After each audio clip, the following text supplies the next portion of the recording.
Okay. Hi, Andrew. This is Dan. I am a professor in EGR202. Thank you for joining me. Little caveat, I've known you for a long time. So why don't you tell me a little bit about yourself and your background and how you got to start in Kamigami robots? Sure.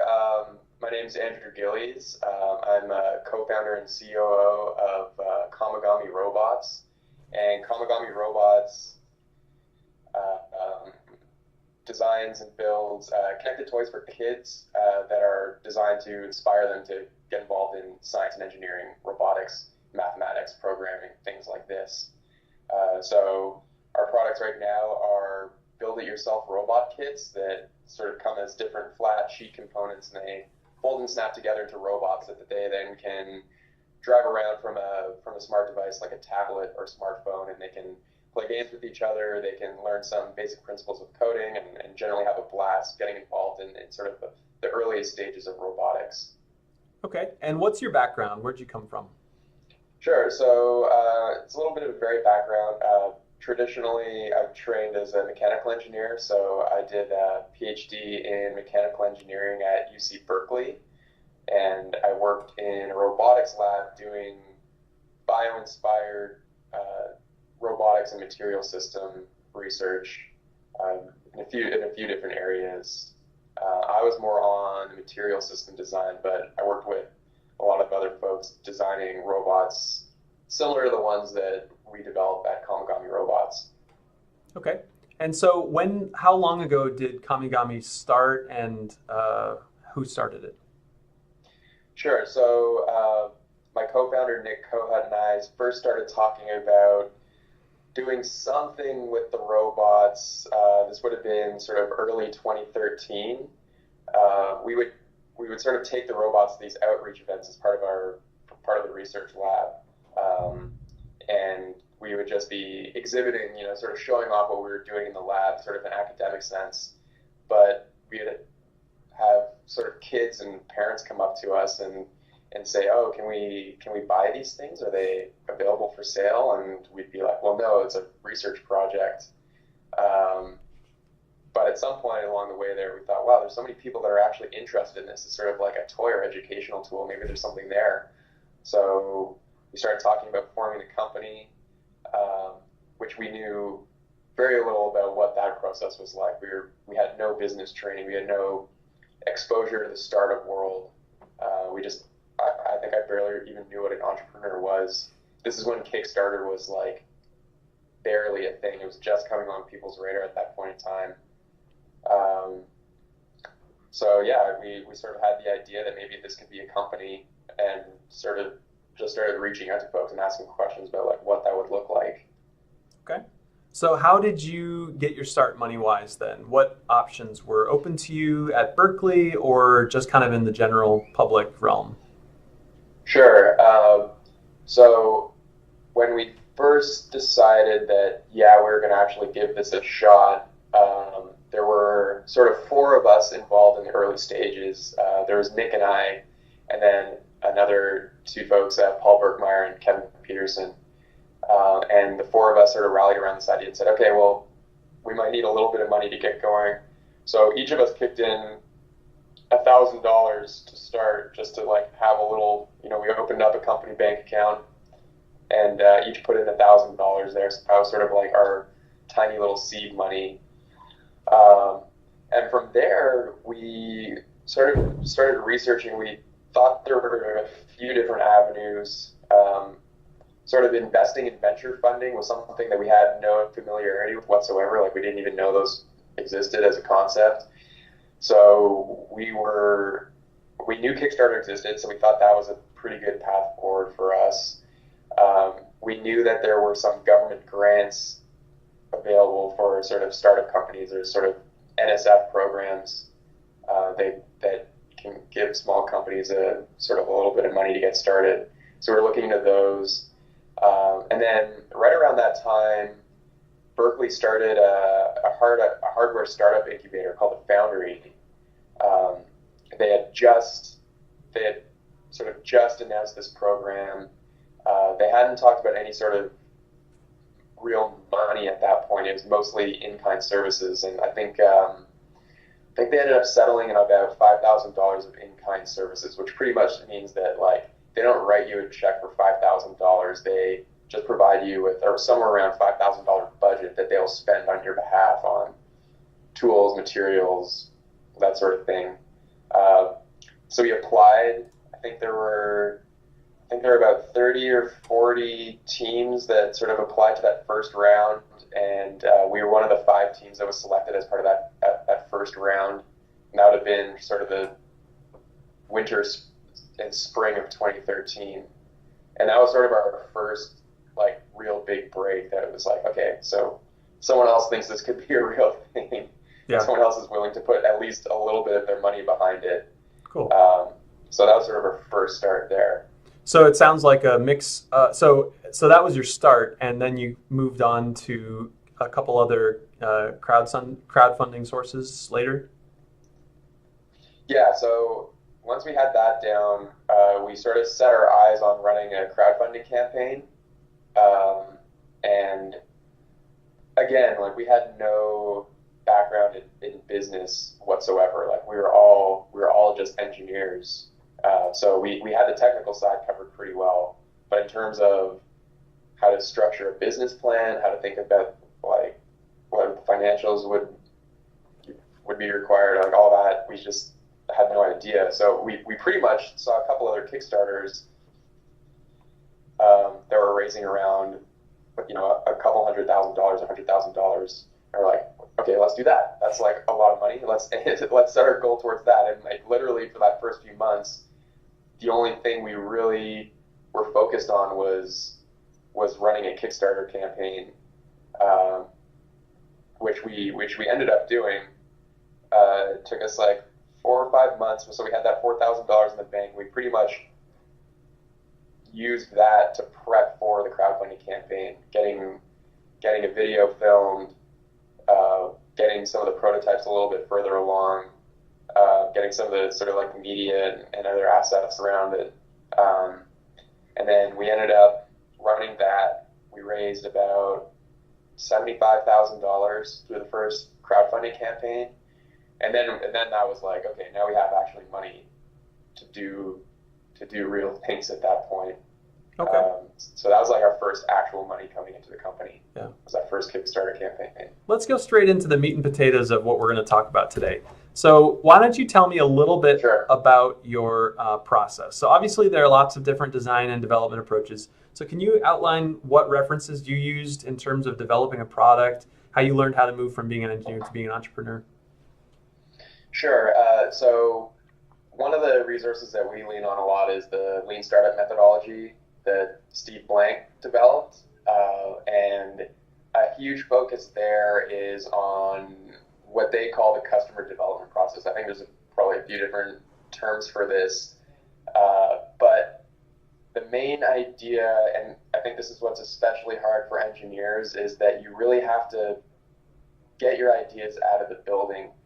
There's such a tendency for someone with an engineering or technical background to just start developing something right away. Like we like to build things, right? Like that's like what we do. We like to sort of come up with ideas and then get pen to paper and then fire up our 3D printers and laser cutters and prototyping tools and pull out the Arduinos and start hacking things together.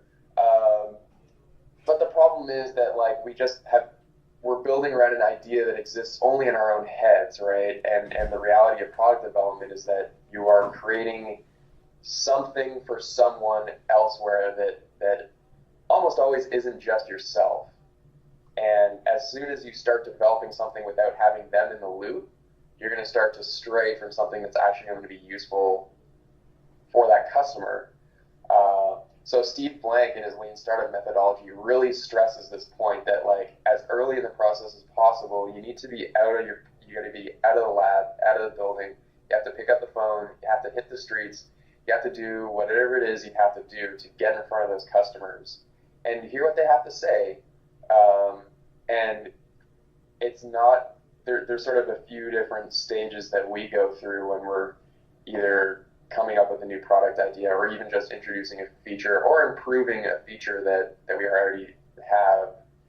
Um, so really the first stage is just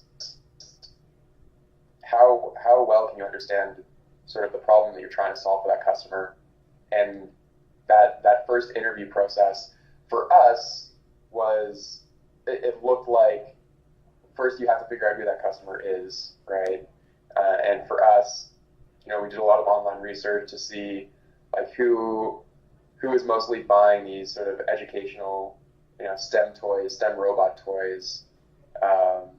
And for us, we were looking at sort of competitors' products, looking at other profiles, looking at other data that had been published, and sort of figured out that, it's generally kids in sort of the age 8 to 12 sort of age range, and that it's mostly moms that are buying these products for their 8-year-old kids. So you work backwards and say, okay, that means, moms between the age of like, mid to late 30s to mid to late 40s. So it's like, okay, so now we have sort of like a basic idea of who we need to start talking to.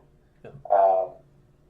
And then the next phase is like, okay, well, let's go talk to as many of these people as possible. Because the closer you can align your viewpoint with what their viewpoint is, the more successful you're going to be when you actually start building something, because you're going to be keeping their perspective in mind as you're building. So those first interviews, you're not showing them anything. Like, ideally, you're not talking about your product at all. You just want to hear about what their experiences have been with similar products, what they're hoping for, what, like what's going to fit into their life and what's going to fill their expectations. And so I did a lot of these interviews personally. Like, there was a period of time there when I was literally on my bike, biking around all over North Berkeley to different people's homes. Like, I would go to their homes, and like finding these people was a struggle, right? Because I'd be, as a grad student, you don't have very many like 35 to 45-year-old moms as friends. Your network isn't very big. Yeah, the network size was really small, and at first it was really hard reaching these folks. We tried a few different, we posted sort of, things on Craigslist and a few other places.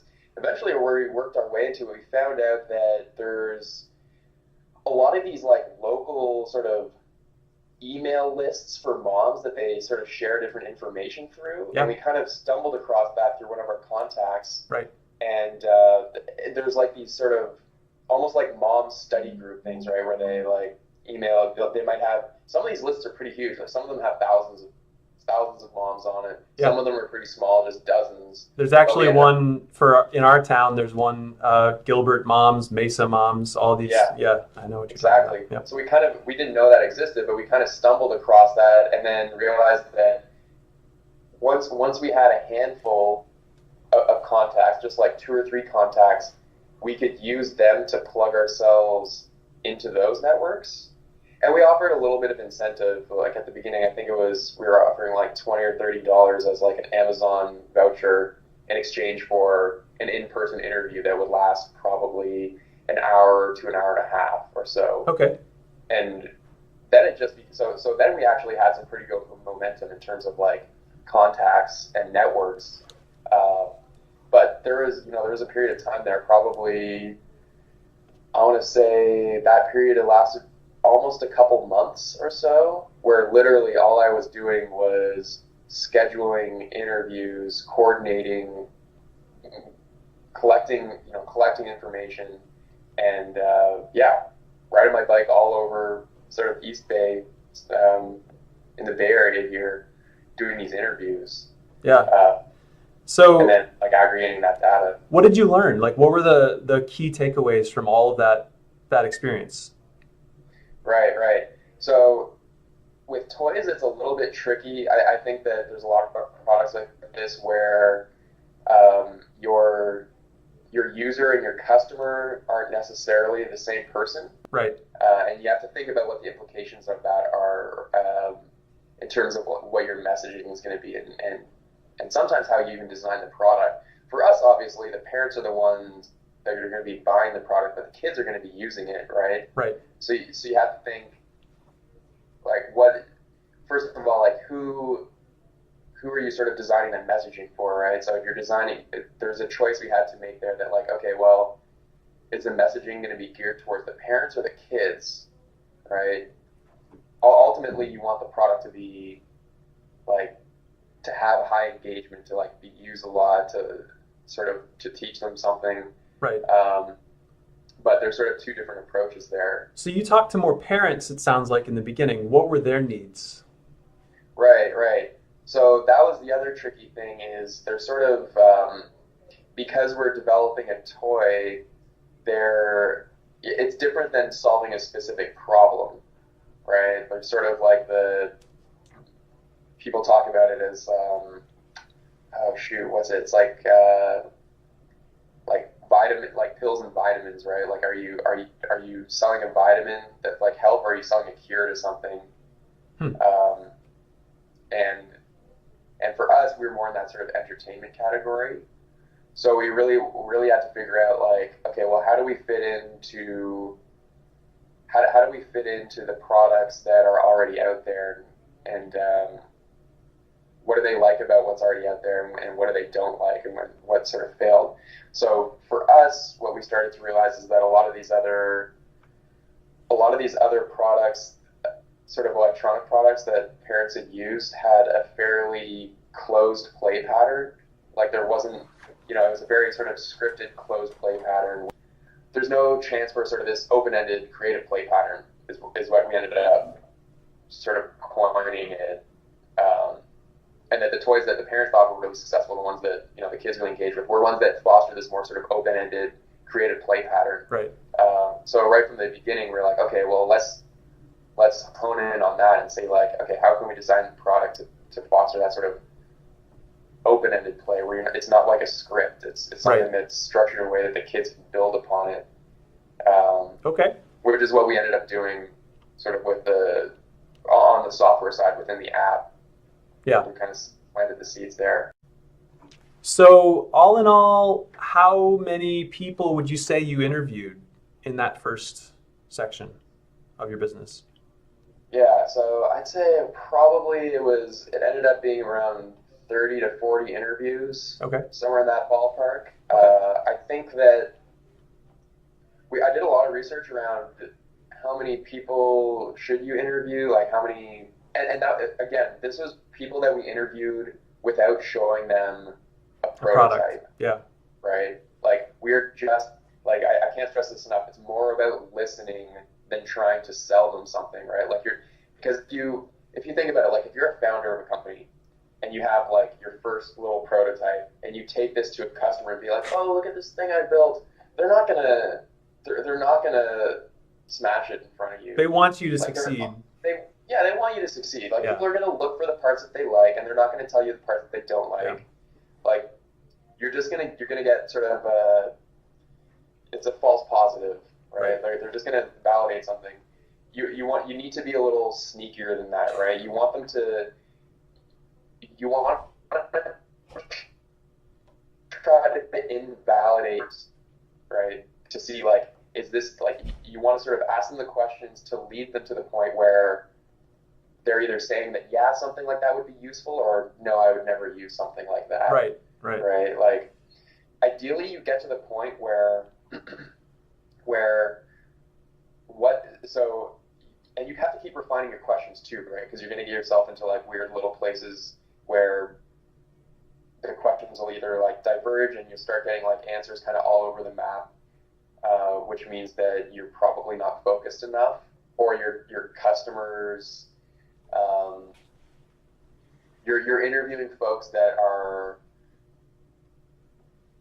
like let's see how I'm going to describe it, like your customers are too different, right? Like you're not focused enough on who you're interviewing, right? Like if I'm interviewing a mom of a 6-year-old and a mom of a 12-year-old, and I'm thinking that's the same customer, but I'm getting very different answers, it means that I'm not focused enough. It means like, okay, I can only interview moms that are 10 to 12-year-olds, not 6 to 12-year-olds, because I'm getting very different answers. Because their needs for a 6-year-old, their needs for a 10-year-old are going to be completely different, and so you're not exactly. Yeah. So as you're asking them these questions,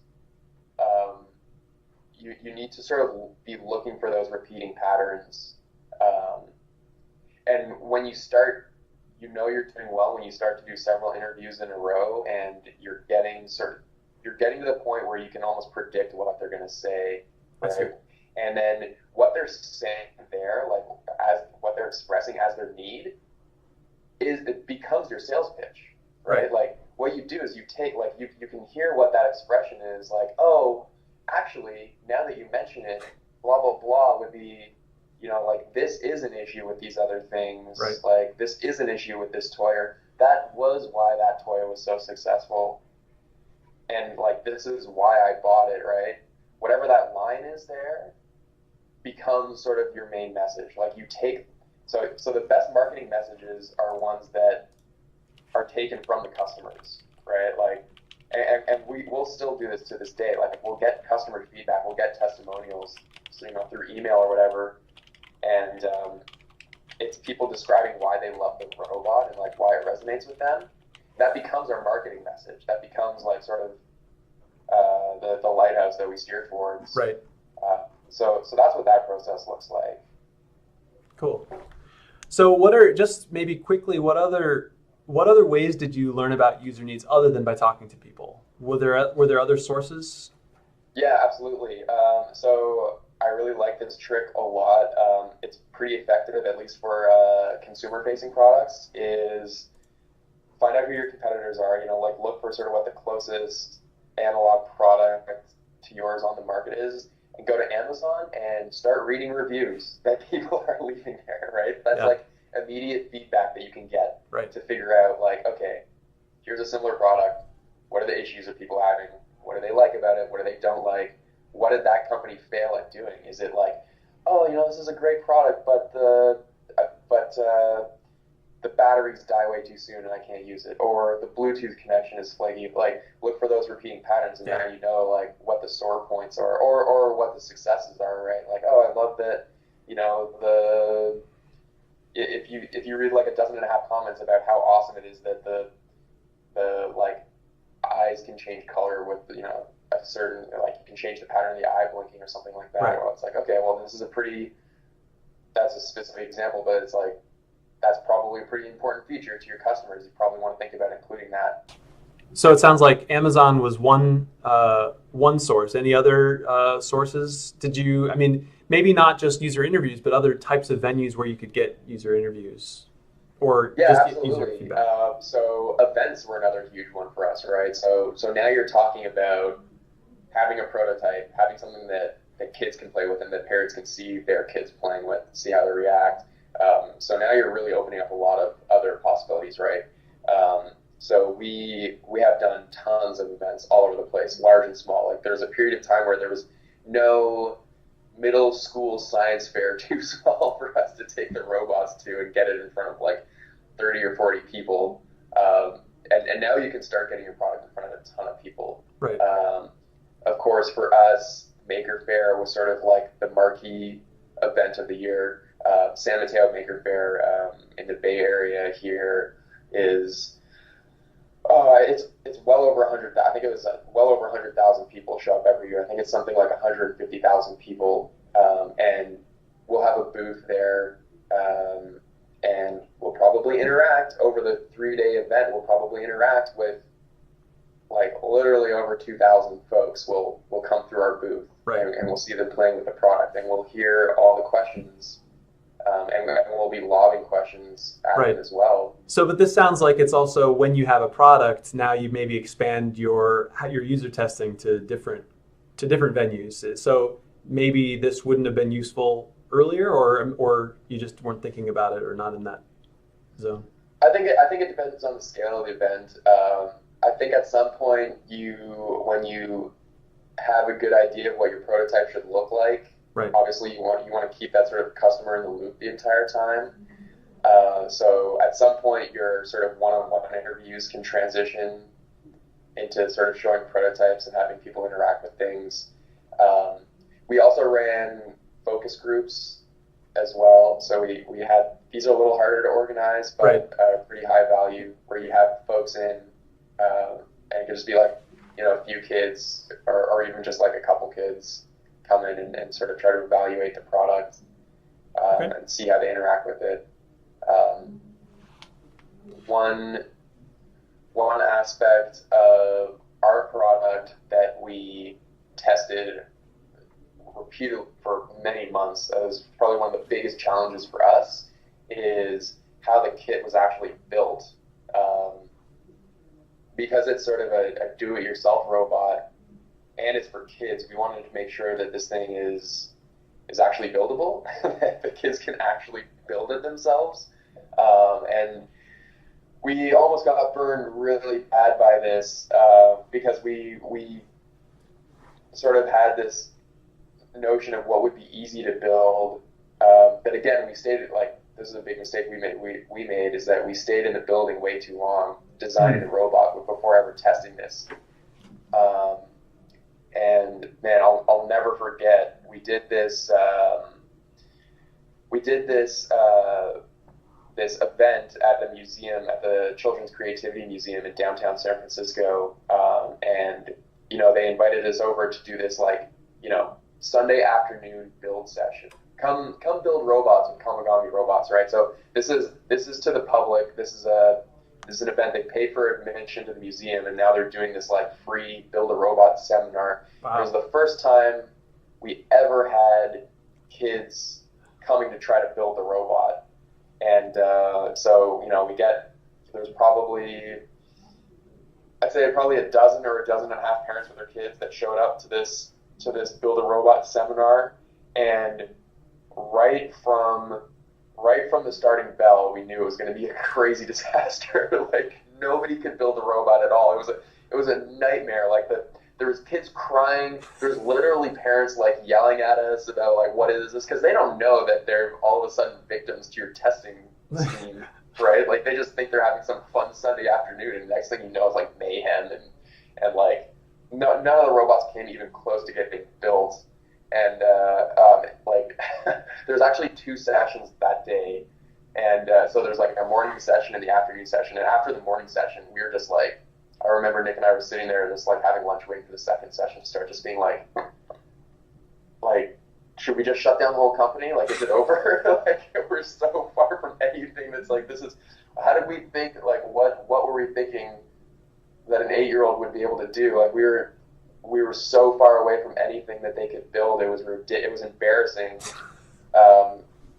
So that became a huge focus for us.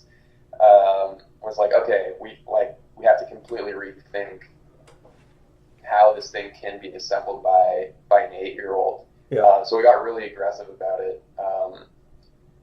This became sort of the next phase of okay, so sourcing parents is one thing, but how do you get a room full of 8 to 10-year-olds ready to build a robot for an hour and a half? That's sort of the next problem. So that we could do sort of these improvements around the building of the kits. Yeah. So again, we got a little bit lucky. We stumbled across a volunteer group, an organization in the Bay Area, sort of a community science outreach program that connects Bay Area Bay Area professionals with different schools, middle schools and grade schools throughout the Bay Area, and it sort of has them come to the classroom, come to a science classroom, and just give a lesson to the kids for an hour. So we ended up sort of forming a partnership with them where we would be okay, well, we can do a lesson on robotics. We'll go, and all of a sudden now we have access to all these schools all over the Bay Area. Yeah. And it was sort of okay, well, we can come in here, we'll bring a bunch of kids and have the kids attempt to build the robot. And then, we'll also have pre-built prototypes there. So we'll do a little lesson on what is a robot? What are the different parts of a robot? Okay, let's try to build some robots and then play with some robots after. That little part about let's try to build the robot, obviously that's where we're sneaking in our user testing. And we were going to schools. That whole process lasted about 6 months or so, 6 or 7 months, where we were just constantly being okay, we need to improve the materials, we need to improve the simplicity of this, we need to clarify the assembly instructions. and we would score classrooms based on like how many kids finished the robot by the end of the class.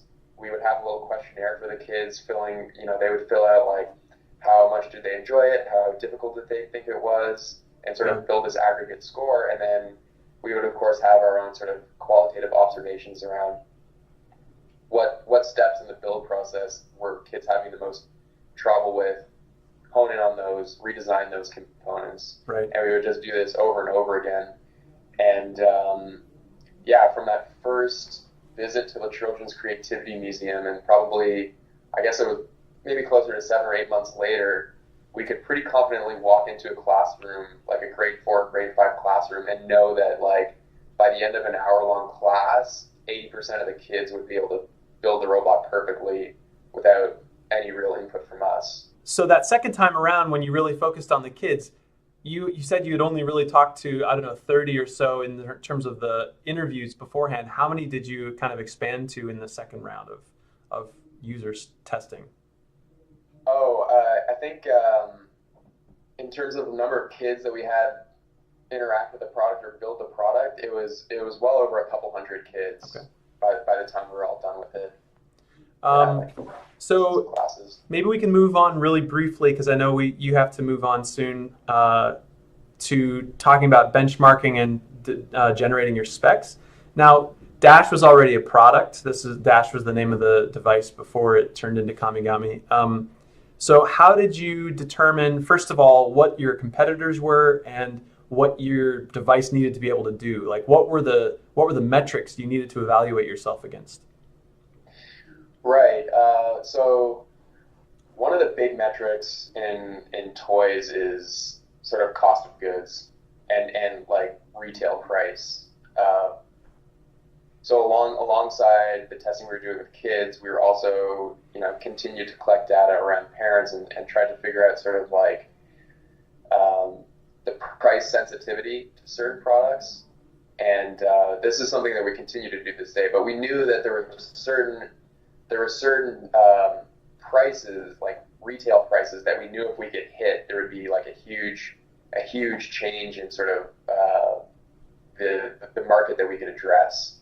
We had seen other products, like we knew, like Lego Mindstorms as a competing product, that was sort of in the $350 to $400 range, and there have been other products that were sort of $100+, like $150, $180, and they had decent feature sets, but through our interviews we realized that like at some point it doesn't matter how many more features you're adding, the price is just too much no matter what. Okay. So we knew that getting the cost down was going to be one of the most critical things we did, and we really set out there and said, okay, well, what are the sort of given this cost structure, what are the features that we can fit into that, sort of the key features that we can get in there, still make a reasonably decent value proposition and maintain that price so that we can hit the market that we want to hit. Yeah. In terms of what features we chose to include, it really came down to what we saw the kids using the most when we were doing our play testing. We knew that the building was super important. We knew that some of the interactive features that allow the kids to sort of play robot to robot was super important. So having some sort of like social interactive element was super important. And we knew that sort of like the way the robot could move around on its own and sort of like just its motion itself was super important. So we focused on those and said like, okay, well, given this cost structure, like how can we enable those features and do as much as we can on the software side without adding too much cost on the hardware side. So before you have to go right now, I wanted to ask a little bit about concept generation.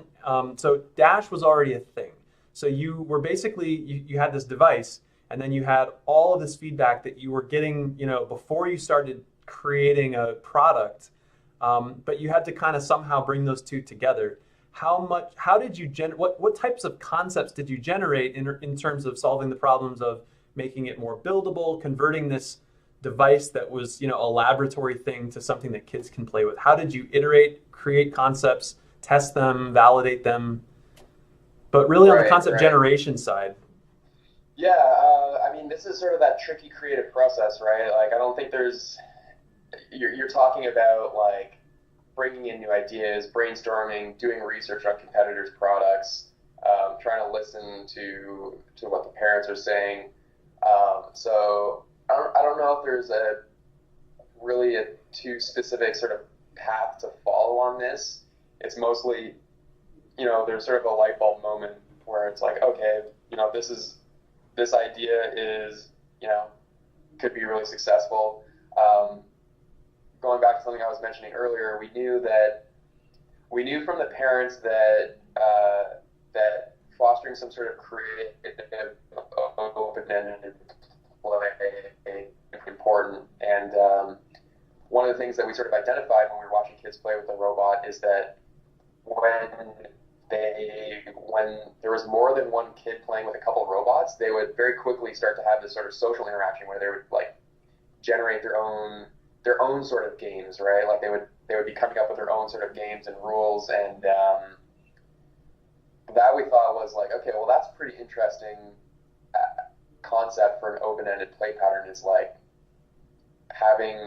giving them the ability to kind of create their own games and have this social interaction, right? Because as soon as you have a friend involved, now there's the ability to actually like generate something new. You're not just like doing the same thing over and over again because you're competing with a friend. Right.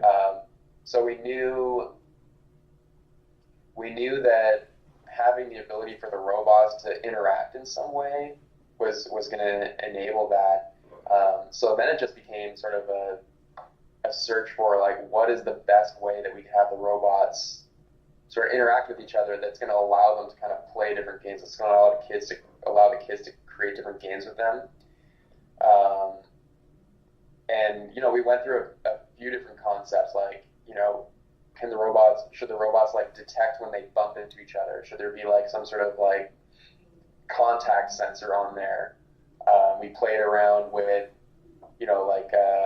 sort of electromechanical whisker systems. We played around with Hall sensors. We kind of prototyped these things and just sort of mocked up like what would sort of a game mechanic look like with sort of robot to robot play. And eventually at some point there we played with sort of an IR communication system where the robot could like shoot out an IR signal that the other robot would respond to, and there'd be like a little IR array.